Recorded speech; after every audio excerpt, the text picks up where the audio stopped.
দেখবো জ্ঞান ভাণ্ডারে কত জ্ঞান আছে, আর কতটা দেশকে চেনেন, আর কতটা দেশকে ভালোবাসেন।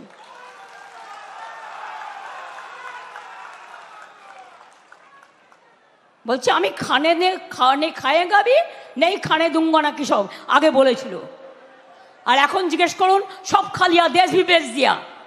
बोले खाते खाते इतना खाया कि अब देश को भी बेच दिया, कॉन्स्टिट्यूशन को भी बेच दिया, इंसान को भी बेच दिया, जियोग्राफी को भी बेच दिया, बैंक को भी बेच दिया, रेल को भी बेच दिया, सेल को भी बेच दिया, गेल को भी बेच दिया, सबको बेच दिया है। इसी के लिए हम लोग की क्या चाहते हैं, আমরা কি চাই, মোদি যাক, শান্তি থাক, মোদি যাক, দেশ থাক, মোদি যাক, সংবিধান থাক, মোদি যাক, ছাত্র যৌবনে এগিয়ে যাক। আমাকে বলুন তো, বলছে বাংলায় নাকি চাকরি হয়নি। তুমি তো হচ্ছে চাকরি খেকো বাঘ, তোমার বিজেপি পার্টি, আর অবশ্যই পরামর্শ তো তোমাদের আছেই। মানুষ খেকো বাঘ শুনেছেন, বোম ফাটাবে, কি হবে বোম, 26,000 টিচারের চাকরি খেয়ে নিল। সেই দিনই আমি বলেছিলাম, আমি তখন বর্ধমানে ক্যাম্পেইন করছিলাম যে আমি কিছুতেই এটা হতে দেবো না, আমি ছাত্রছাত্রীদের পাশে আছি, শিক্ষক শিক্ষিকাদের পাশে আছি, তাদের সর্বতভাবে সাহায্য করব, এবং করেছি, করে স্টে করে রেখে দিয়েছি।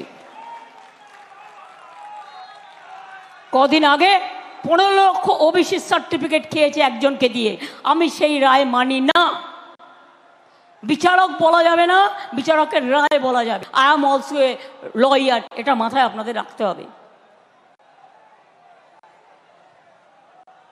আজ একটা সার্টিফিকেট করতে তো টাইম লাগে।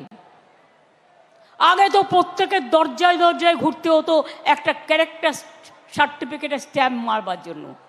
এখন তো যে নিজে নিজেই অথরাইজড, আপনাকে সার্টিফাই আপনি নিজেই করতে পারেন। এই সুযোগ সুবিধাও করে দেওয়া হয়েছে। শুনুন, আসলে মোদিবাবুদের কল হচ্ছে খুঁড়োর কল।